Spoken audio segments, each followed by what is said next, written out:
prazer contar novamente com a sua audiência nesse programa Um Fato, Duas Visões.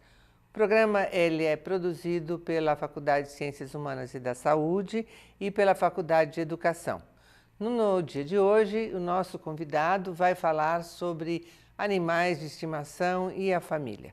E o nosso convidado é o professor doutor, médico veterinário, professor Mauro Landsmann. Tudo bom, professor? Tudo bom, obrigado pelo convite. Muito obrigada. E, como sempre, a minha colega que trabalha comigo, a professora doutora Neide Noves. Bem-vindo. Bem-vindo. Obrigado. Professor Mauro, o que você... O bicho de estimação, ele é importante numa família? Bom, a questão da importância ela remete a vários, abre um leque muito grande de respostas, né? Tem vários benefícios, digamos assim, da presença de um animal de estimação na família. Mas também, como qualquer família que tem vários membros, o animal de estimação é um deles. E como qualquer família, momentos bons, momentos ruins, é assim a vida ao longo do tempo. Então, o convívio com esse animal de estimação é o convívio com um outro membro, como um convívio com outro membro. Mas ele oferece uma série de oportunidades para as pessoas, no sentido de que, pela característica comportamental dele, ele permite a expressão de emoções e sentimentos que dificilmente você teria a oportunidade de fazer com outras pessoas da família. Expressões de percepções e sensações e sentimentos que você às vezes não se sente muito à vontade para compartilhar com outras pessoas da família. Então, por exemplo, há momentos que você chega em casa e está cansado e tudo que você gostaria então é de ser recebido de uma forma agradável, gostosa. Então, não é sempre que as pessoas estão disponíveis, mas você vê um cachorro, quando você chega em casa, não há um momento que não seja agradável. Para ele está tudo bem, né? E ele vem te saudar com aquela cara e se balançando todo e você fala assim, ai, que delícia, pronto. E aí você vai lá, interage. Então são coisas como essa que tornam o cão ou o gato como parte da família com essa oportunidade de experienciar coisas agradáveis. Né? Você está falando de animais que, de alguma maneira, entram em interação, né? Não é o peixe, por exemplo, a tartaruga. O ideal seria ter para que a gente pudesse liberar essas emoções, esses afetos, que fosse um animal que interaja. Olha, a minha experiência aqui, desde que eu vim aqui para a faculdade e convivo com muitos psicólogos, né? Eu aprendi também e conheci muitas coisas que eu desconhecia, pude aprofundar o entendimento das pessoas também, né? Da psicologia das pessoas. Então, eu diria que depende. Porque, por exemplo, nós em casa lá temos um peixinho, é um beta, né? Então, para algumas pessoas, o beta poderia ser um peixinho completamente sem graça, muito solitário, pouco ativo, sei lá o quê. Mas o senhor peixe, como maneira como a gente chama ele atrai a nossa atenção, nós cuidamos dele. Então tem vezes que ele se esconde, foge, ele tem uma série de comportamentos, vamos dizer assim, típicos, normais.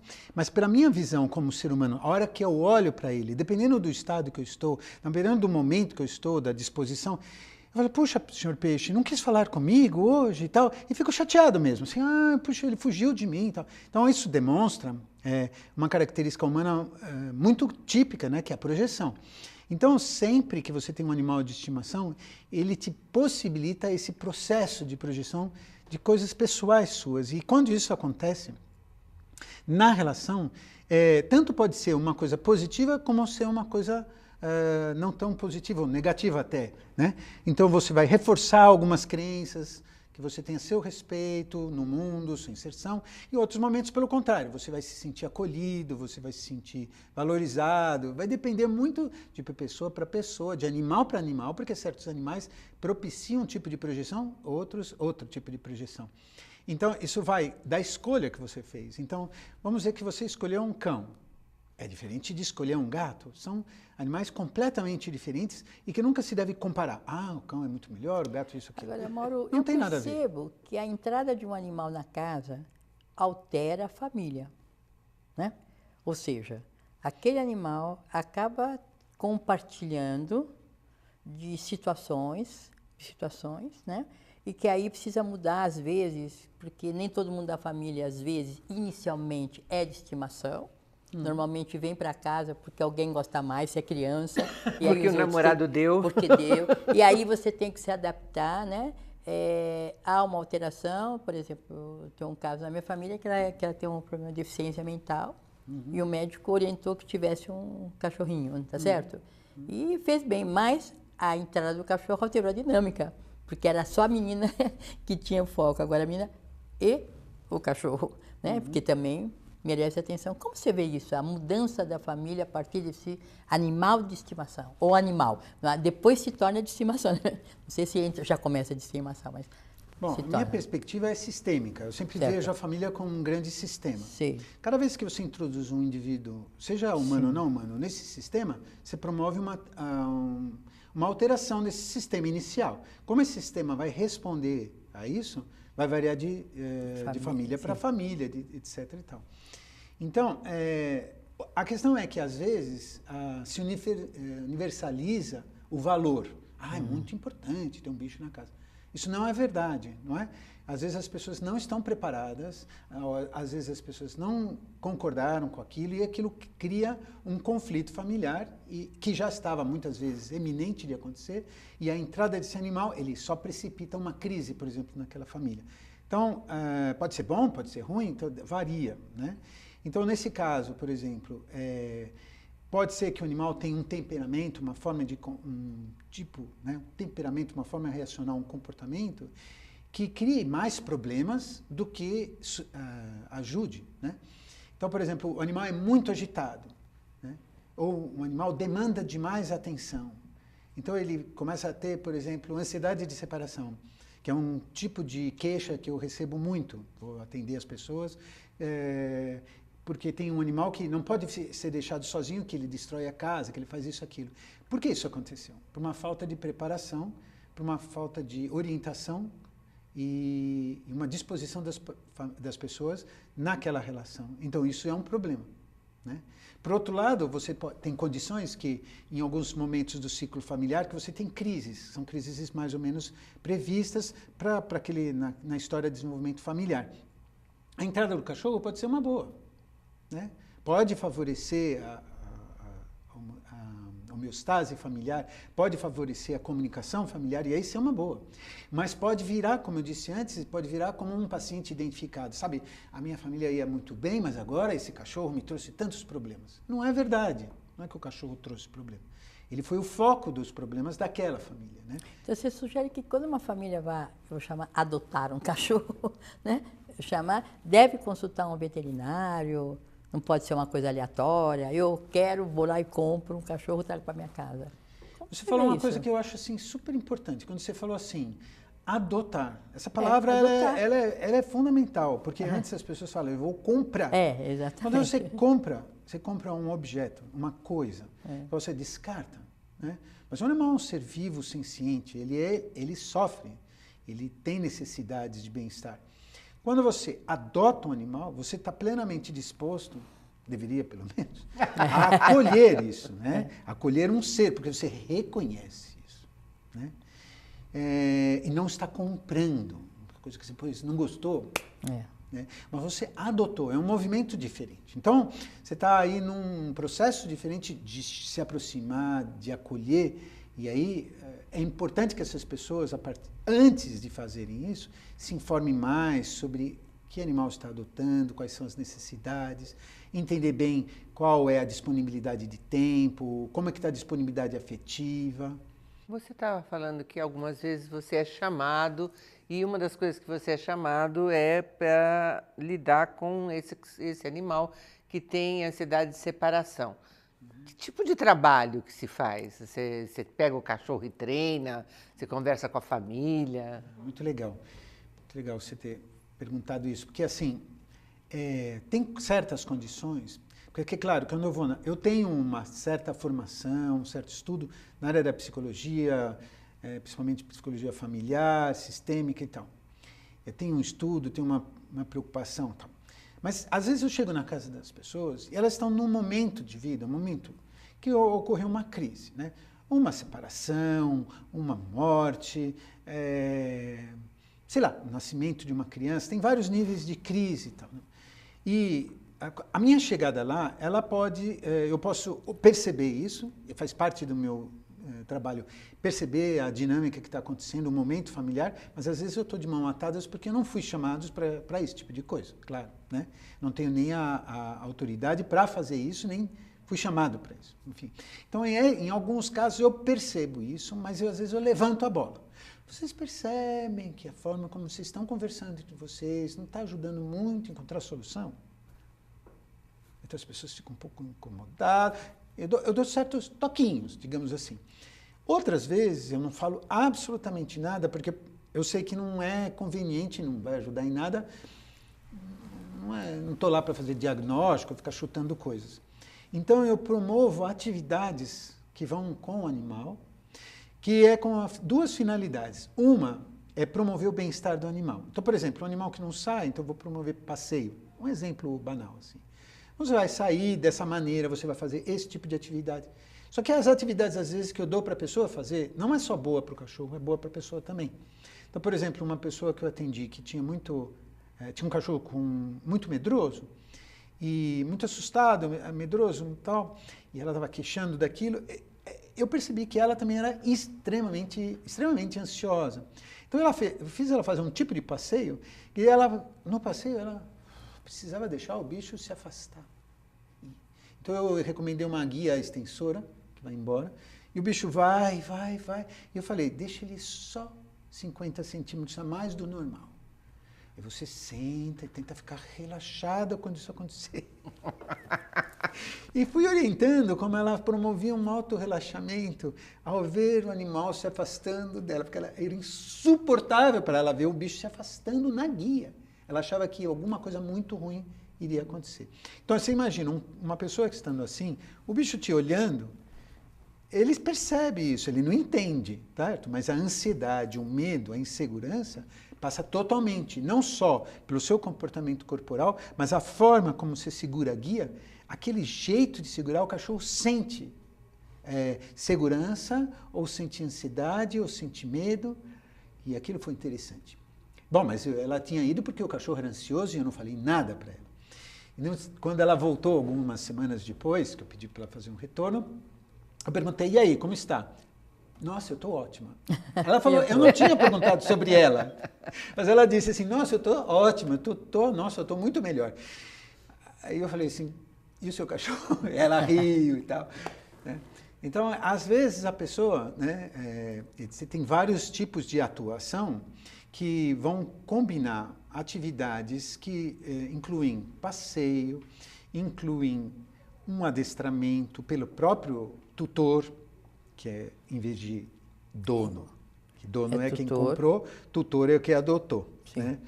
Então, atividades de relaxamento, né? Alguns tipos de toques corporais, algumas orientações sobre disposição do ambiente físico, e quando necessário, eu uso homeopatia ou uma medicação mais forte, um ansiolítico, por exemplo, que vai servir para diminuir o modo reacional do animal. Então, um animal extremamente medroso não tem como dessensibilizar a certos estímulos, a menos que você baixe o nível reacional, né? Uhum. Então, algumas coisas vou trabalhar com várias frentes, né? Incluindo a própria família, né? Sabendo identificar quem poderá fazer, o que vai fazer, como vai fazer. Né? Quer dizer, você de alguma forma interfere com todos os membros da família e não... Porque é um pouco o que acontece com a criança, né? A criança está dando problema, leva a criança para o psicólogo, deixa a criança no psicólogo que tudo vai resolver. Exatamente. É nesse mesmo princípio que você vai funcionar. O animal, ele responde a um sintoma familiar, ele pode até ser o próprio sintoma, sim, mas não adianta focar num único elemento. Exatamente.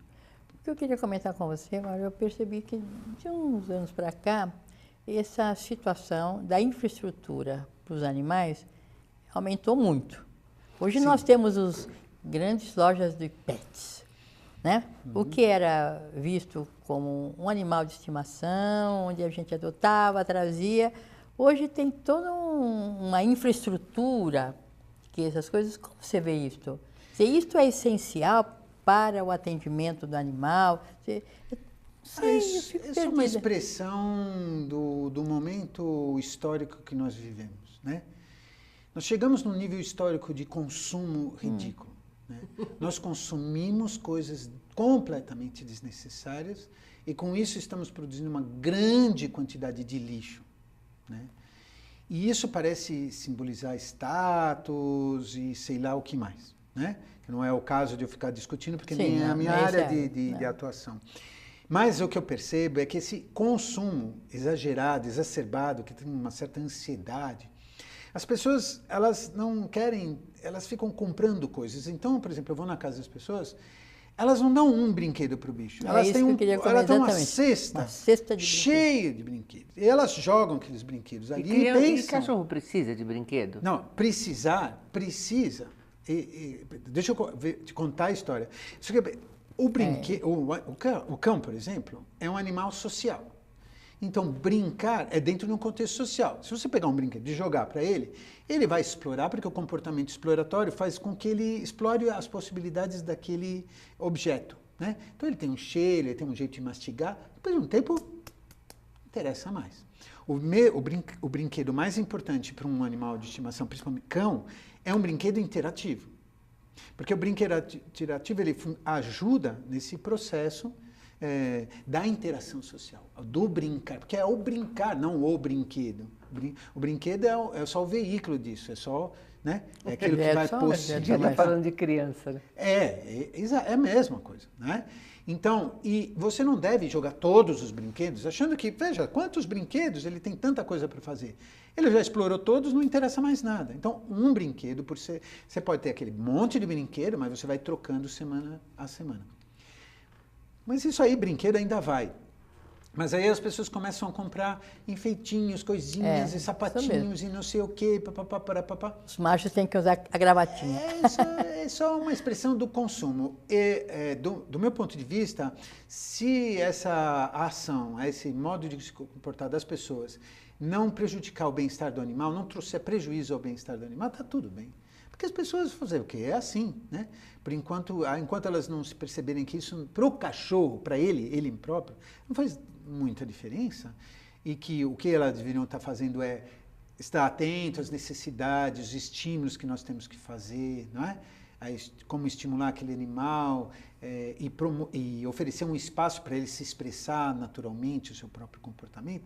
Quando a gente perceber que isso é o que ele precisa e nós nos dedicarmos aos animais dessa maneira, nós vamos experienciar uma coisa muito agradável, né? Que é o cuidar do outro. Cuidar do outro é sempre muito bom, sempre muito prazeroso. Né? Não estou falando uma condição de doença, estou falando em uma condição do cuidado, do compartilhar, da troca, de você olhar para o outro e ver a necessidade do outro. É tão gostoso. E o bicho responde de uma maneira assim. Eu tenho uma outra dúvida nesse sentido mesmo, né? De coisas que às vezes me perguntam, a educação, eu pergunto um monte de coisa, né? E aí eu pergunto assim como a criança, o cachorro dormir na cama com o casal. Porque assim, é um amor tão grande, que ele não tem que ficar no cestinho. Ele vai dormir junto com a gente. Como você vê isto? Bom, é uma questão controversa. Eu não gosto de ter uma resposta única para todas as coisas, não é? E a referência para mim é o bem-estar do animal, né? E penso também nas pessoas, no bem-estar das pessoas. Então, por exemplo, se é uma pessoa solteira e que tem um bicho que dorme na cama, enquanto isso está acontecendo, está tudo bem. Mas, eventualmente, essa pessoa casou, vai casar. E quando vai para casa, aí vira uma cama maior com uma outra pessoa. Cada vez não gosta de cachorro. Ou que ou se mexe muito, ou sei lá o quê. Às vezes o cachorro não consegue se adaptar a isso e é obrigado a ficar no chão, porque, né? Aí isso cria sofrimento para ele. Ele não tem como. Porque a questão dos animais, o ponto mais importante de se falar em animal, que eu gostaria de enfatizar muito, é a gente entender que, do ponto de vista cognitivo, os animais têm limitações importantes que os impede de lidar com certas circunstâncias estressoras. Eu vou me explicar. Nós estamos aqui, tem um monte de luz, fazendo um monte de pergunta. Vamos dizer, eu poderia estar levemente tenso, mas a minha cognição, minha capacidade cognitiva, me dá a possibilidade de eu pensar, não, relaxa, faz aquela posição, faz meditação, pensa na sua mãe, qualquer coisa, né? Toma água. Eu tenho recursos cognitivos para encontrar saída para situações estressoras. Os animais não têm essa amplitude cognitiva e quando eles são submetidos a certas condições que estão fora da sua normalidade, da sua característica natural, eles irão sofrer, porque eles não têm saída. Então, esse estresse que ele está submetido vai levar ele a um sofrimento. Porque estresse é normal, mas se você tem saída, né, uma saída, né, daquela situação, você encontra maneiras criativas de encontrar a solução. Mas o animal tem limitações a isso. Então, esse é um ponto importante. Eu tenho um fato, eu tive um cachorrinho, um cachorrinho de muita estimação, e quando eu era veterinário tinha que tomar vacina, o veterinário dizia assim, segura. Isso. Eu dizia, não seguro, eu preciso segurar perto de mim. E ele punha a cabecinha aqui, aí ele se permitia tomar a vacina, sem aquela coisa assim, eu também era um pequenininho, mas assim, o afeto, o que depois me diziam, o afeto dele pela pessoa permitia que também ele tivesse confiança. Agora a gente está entrando num campo um pouco assim fluido, perigoso, né? Que é do antropomorfismo, é a projeção de percepções humanas num animal. Ah, mas meu cachorro isso falava. Super, Tive uma discussão dessa no dia. Bom, ele se mas comunicava. Meu cachorro não fala. Não, ele comunicava.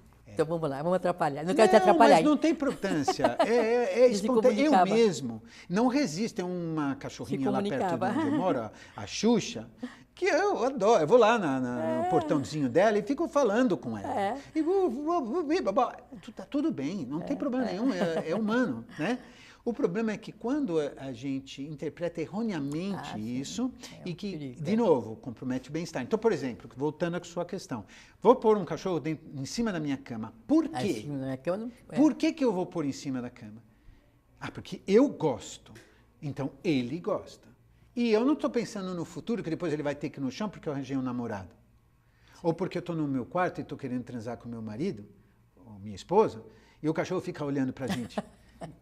E isso é um pouco constrangedor, mas eu não posso pôr para fora, porque enquanto a gente está transando, ele fica raspando a porta. É uma queixa. Por isso que é importante um especialista, uma pessoa que tem que oriente, né, veterinário, ou mesmo criador, ou uma pessoa consciente que ajude as pessoas a, quando adotarem um animal, conhecerem melhor as necessidades, que vão variar, inclusive, de raça para raça, de indivíduo para indivíduo, e de espécie para espécie. Gato ou cachorro? Eu gosto de bicho. Os bichos, eu gosto de todos os bichos, humanos, não humanos, os bichos todos me fascinam pela diferença, assim, né?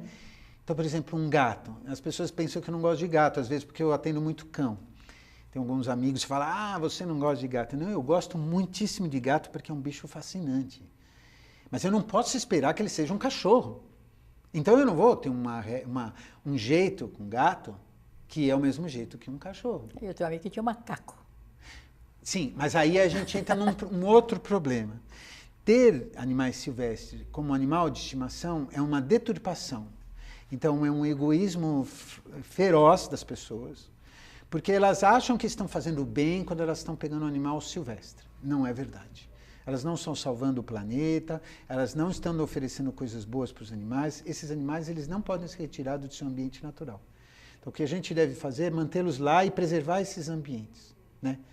E nós estamos sofrendo a processo civilizatório comprimiu todos esses animais em espaços muito reduzidos. Então, nós precisamos trabalhar para que eles vivam lá e sejam felizes do jeito deles. Trazer para casa e oferecer um ambiente humano para um animal como um macaco, uma arara, esses bichos, nossa, eu acho que é uma crueldade gigantesca. E a gente daqui a pouco vai terminar e eu queria que você tivesse um espaço para dizer algo que você acha que é importante ou que a gente não perguntou, que você gostaria de deixar para a nossa audiência. Ok, acho que eu gostaria de dizer assim, eu já disse sobre a questão da senciência, dos animais serem sencientes, e já disse que os animais... O que é senciente? O senciente. O animal senciente é que sente, né? Tem sentimentos, sensações, e sofre, tem prazer, né? Tem alegria, são felizes, né? Agora, uma coisa é tentar dizer como são felizes do ponto de vista humano. Isso não se deve fazer. Pode ser parecido, mas não é a mesma coisa. Então, um ser senciente é isso. Até pouquíssimo tempo atrás, isso foi negado aos animais. Aí, um neurocientista, em uma super conferência, aí, né, no encontro, disse: os animais são seres sencientes. Pronto, resolveu.